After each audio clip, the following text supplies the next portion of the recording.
खुशामदीद दोस्तों, राम राम सलाम। मैं हूं आपका भाई धर्मपाल मलिक। धर्मपाल मलिक यूट्यूब चैनल पर आप सबका स्वागत है। भाइयों, आज मैं आपको मेजर होशियार सिंह दहिया के बारे में बताऊंगा।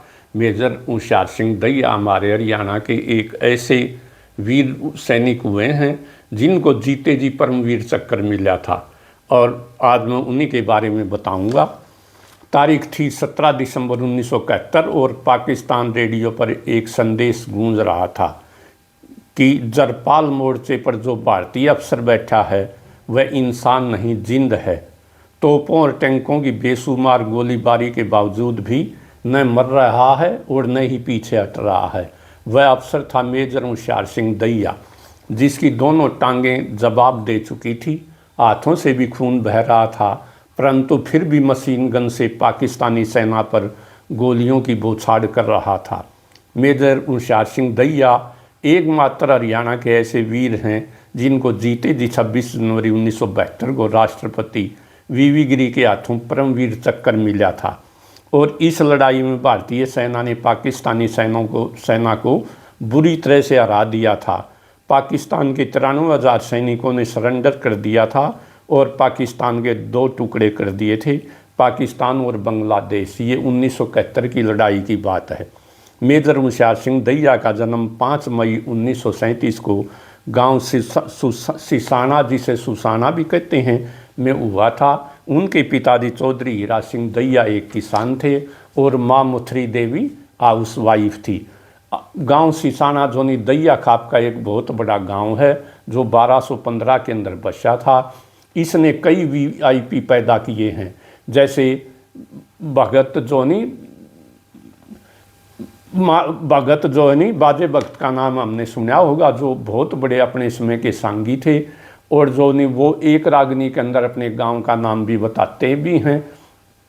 राजा दुष्यंत और जोनी शकुंतला के किस्से की ये रागनी है। जब दुष्यंत शकुंतला को पहचानने से इनकार कर देता है और वो कहता है कि औरत जाति तो पशु पक्षियों में भी इतनी चालाक है कि कोयल अपने बच्चे कौवे से पलवा लेती है। इस बात को बाजे भक्त इस प्रकार कोट करते हैं, ज़्यादा नन्ही हो जाएगी जा रगड़ रगड़ के छाने।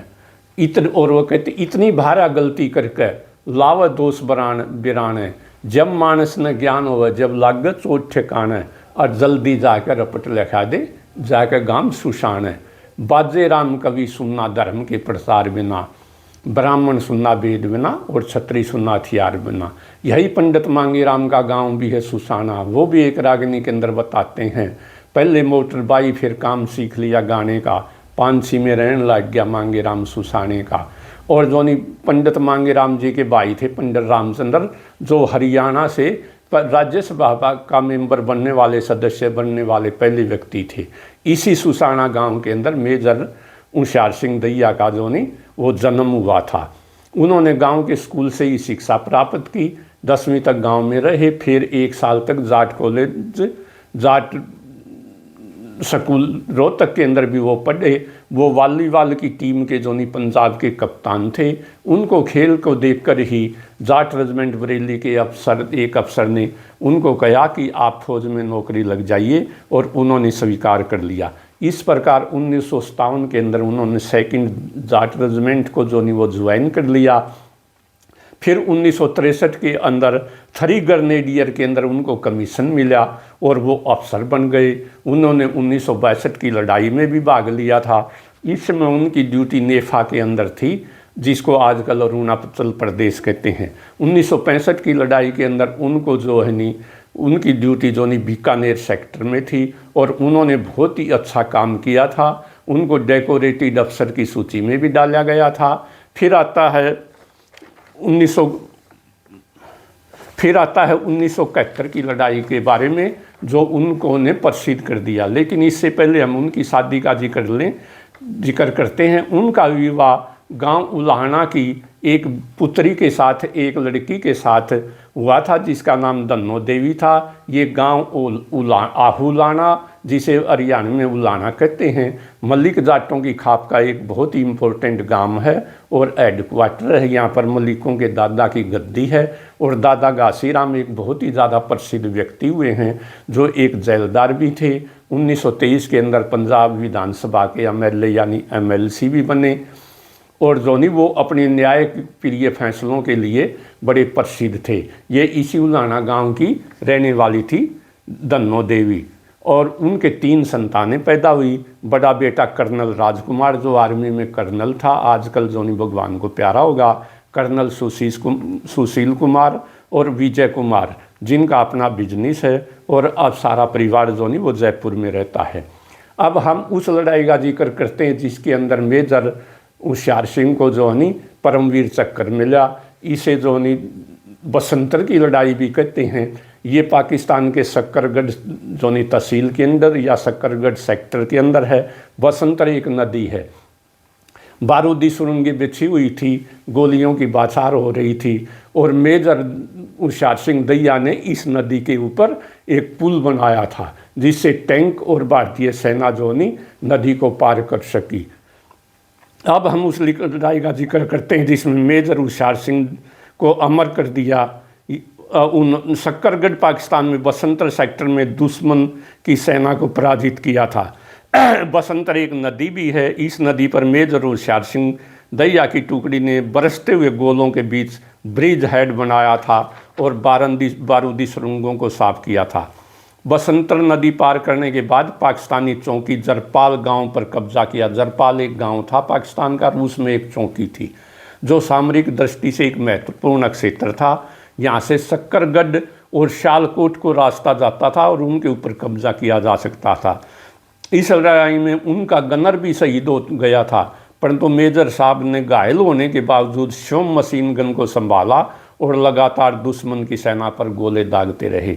उन्होंने घायल होने के बावजूद भी मेडिकल टीम के कहने पर भी युद्ध का मैदान छोड़ने से मना कर दिया और अपनी सेना की टुकड़ी की कमांड करते रहे। दुश्मन की गोलियां थक गई परंतु होशियार सिंह नहीं थके। वे अपने सैनिकों को हौसला बढ़ाते रहे। बहादुर लोग केवल एक बार ही मरते हैं, हमें युद्ध करना ही है। 16 दिसंबर की रात से 17 दिसंबर की सुबह तक पाकिस्तानी सेना ने 27 हमले किए, परंतु मेजर दैया न घबराए और न पीछे हटे।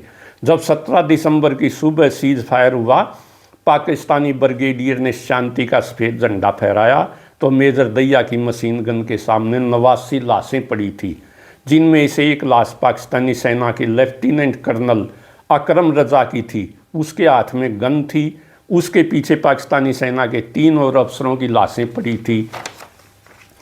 साथ में 85 सैनिकों की डेड बॉडी भी पड़ी थी। इस क्षेत्र से पाकिस्तानी सैनिकों की कुल 345 बॉडी वापस की गई थी।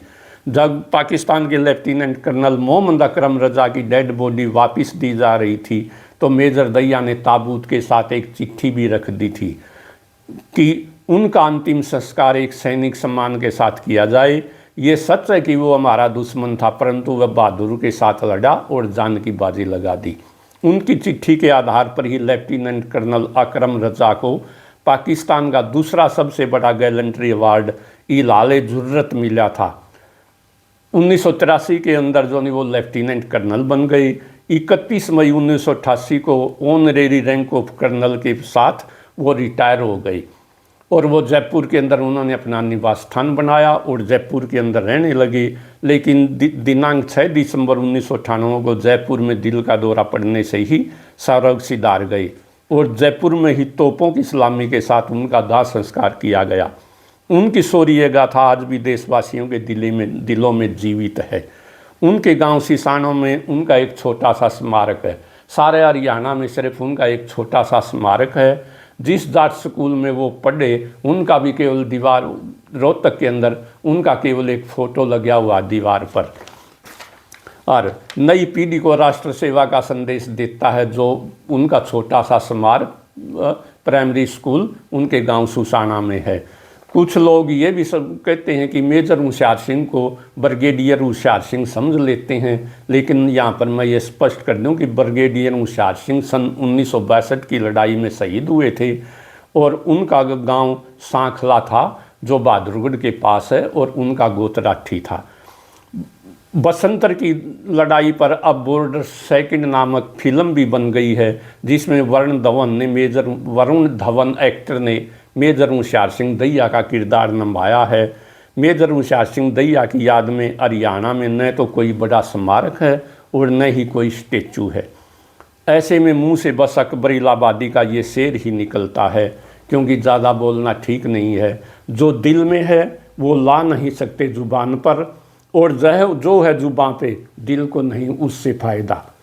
हरियाणा में जगह जगह आपको चौधरी देवलाल के और चौधरी रणबीर सिंह हुड्डा के स्टेचू लगे हुए मिलेंगे। एक आध स्टेचू अगर भूपेंद्र सिंह हुड्डा और चौधरी ओम प्रकाश चौटाला यदि कर्नल होशियार सिंह का भी लगा देते तो शायद अच्छा ही होता। नवयुवकों को देश पर प्राण न्यौछावर करने की प्रेरणा मिलती। तो ऐसे थे हमारे बहादुर कर्नल होशियार सिंह दहिया। ये थी उनके बारे में मोटी मोटी बातें। बाकी भाइयों, ज़्यादा ज्ञान के लिए तो आपको पढ़ना पड़ेगा। जय हरियाणा, जय हरियाणवी। धन्यवाद।